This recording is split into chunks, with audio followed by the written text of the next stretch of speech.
तो आज जैसे हमने बताया बहुत सारी बड़ी खबरें हैं। जिस तरह से अल्मोड़ा में कैबिनेट की बैठक हुई है उसमें अहम फैसले लिए गए और भी खबरें हैं, लेकिन जो और बड़ी खबर है वो ये है कि यूपी उत्तराखंड के जो पूर्व मुख्यमंत्री हरीश रावत हैं उनके खिलाफ अब मुकदमा दर्ज हो गया है। सीबीआई ने स्टिंग के मामले में मुकदमा दर्ज किया है। यही नहीं, इसी मामले में राज्य सरकार में कैबिनेट मंत्री जो उस वक्त कांग्रेस में थे हरक सिंह रावत के खिलाफ भी मुकदमा दर्ज हुआ है और इनके अलावा एक पत्रकार पर भी एफआईआर दर्ज की गई है। तो 2016 के स्टिंग के एक मामले में मुकदमा दर्ज हुआ है जिसमें हॉर्स ट्रेडिंग का आरोप लगा था। तो हरीश रावत, हरक सिंह रावत जो उस वक्त कांग्रेस में थे और साथ ही एक पत्रकार के खिलाफ मुकदमा दर्ज हुआ है।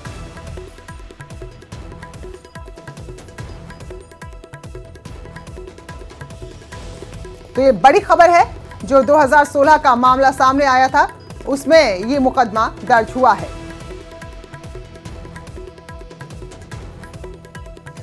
और मुकदमा दर्ज होने के बाद अजय भट्ट ने कहा है कि कानून पर सबको भरोसा होना चाहिए। वहीं लैंसडाउन विधायक दिलीप रावत ने कहा कि हॉर्स ट्रेडिंग मामला दुर्भाग्यपूर्ण है। कोई मामला माननीय न्यायालय के अधीन चल रहा है और इन्वेस्टिगेशन चल रहा है तो उसमें हमको कुछ बोलने की आवश्यकता कहाँ है।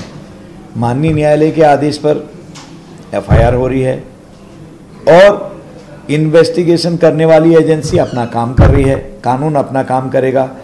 कैसे साक्ष्य आते हैं ये तो बाद में पता लगेगा।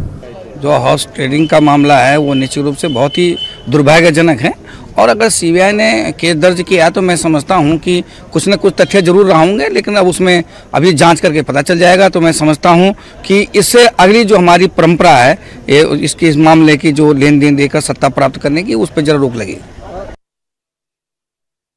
अनुपम त्रिवेदी हमारे संपादक उत्तराखंड के हमारे साथ जुड़े हैं। तो अनुपम जी, वो घटना जो हमने देखी वो उत्तराखंड की बड़ी राजनीतिक घटना थी। तो कुछ लोगों ने साथ छोड़ा यहाँ कांग्रेस का, लेकिन फिर भी हरीश रावत की सरकार नहीं गिरी थी। लेकिन अब नहीं बच पा रहे हैं हरीश रावत और मुकदमा दर्ज हुआ है।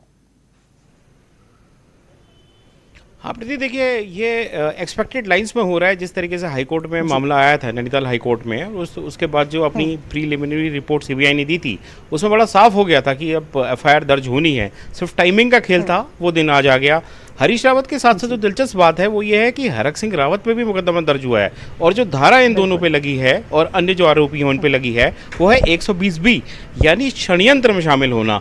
तो अब ये देखने वाली सबसे बड़ी बात होगी, जो हरक सिंह रावत है वो अभी भी सरकार में मंत्री हैं, त्रिवेंद्र सिंह सरकार में मंत्री हैं, क्या उनको अपना मंत्री पद छोड़ना पड़ता है या नहीं। हालांकि जानकारों का कहना है कि अभी तो सिर्फ मुकदमा दर्ज हुआ है, षड्यंत्र की साजिश लगी है, लेकिन जो इसका इन्वेस्टिगेशन है वो साथ साथ चलेगा और जब तक इन्वेस्टिगेशन पूरा नहीं हो जाता तब तक आप किसी को इस तरीके से नहीं कह सकते कि ये आरोप में सम्मिलित था। अभी तो सिर्फ आरोप लगा है, यानी कि वो उस पार्ट में शामिल था। तो ये अब थोड़ा सा टेक्निकल है और इसमें नैतिकता वाला भी एंगल है। अब ये देखने वाली बात होगी कि बीजेपी किस तरीके से इस मामले को हैंडल करती है। जहां तक हरक सिंह रावत की बात है और जहां तक हरीश रावत की बात है, उनके लिए अभी एक बड़ी जो है इस समय कह सकते हैं कि एक पॉलिटिकल चैलेंज है और पूरी कांग्रेस के लिए भी चैलेंज है, वो किस तरीके से मामले को पूरा हैंडल करते हैं। क्योंकि देखिए हरीश रावत उम्र के इस पड़ाव में हैं, 70 साल से ज़्यादा की उनकी उम्र है।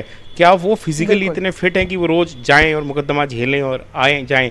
और दूसरी सबसे बड़ी बात है, जिस तरीके से की राजनीतिक हालात हैं प्रदेश में, कांग्रेस इस समय बिल्कुल डिवाइडेड हाउस है। तो क्या इस मुद्दे के बहाने कांग्रेस साथ आ पाती है, ये देखना बड़ा दिलचस्प होगा। प्रीति बिल्कुल अनुपम जी, क्योंकि यहाँ पर अगर बीजेपी की तरफ से बात करें तो हरक सिंह को लेकर थोड़ी वो असहज हो सकती, क्योंकि उस वक्त हरक सिंह कांग्रेस में थे और अब यहाँ पर मंत्री हैं। लेकिन हरीश रावत जो लगातार विक्टिम कार्ड खेल रहे थे कि देखिए किस तरह से कोशिश की गई लेकिन लोकतंत्र की जीत हुई और मेरी सरकार बच गई, तो अब वो कार्ड भी छिन जाएगा एक तरह से।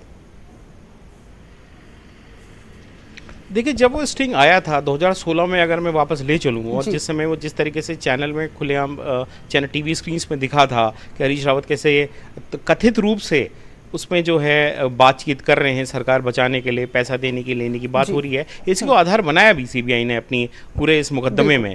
और उसके बाद से जो उसका ये हुआ कि कांग्रेस की काफ़ी फजीयत तो हुई है प्रदेश में और उसके बाद आपने देखा कि कितना पॉलिटिकल ड्रामा हुआ, चुनाव हुए, बीजेपी आई, अब सत्ता में है। तो अब वो जैसे मैंने कहा कि ये कांग्रेस के लिए भी ये चैलेंज है कि किस तरीके से इस पूरे एपिसोड को लेती है, कितना भुना पाती है अपने पक्ष में। और फिलहाल की स्थिति तो ये रहेगी कि हरीश रावत अब दिक्कत में तो आ ही गए हैं। प्रीति बिल्कुल बिल्कुल, बहुत बहुत शुक्रिया अनुपम जी आपका हमारे साथ जुड़ने के लिए। तो एक बहुत बड़ा राजनीतिक घटनाक्रम आज उत्तराखंड से। तो हरीश रावत के खिलाफ तो हुआ ही मुकदमा दर्ज और साथ में वो नेता जो इस वक्त सरकार में मंत्री है उनके खिलाफ भी मुकदमा दर्ज हुआ है।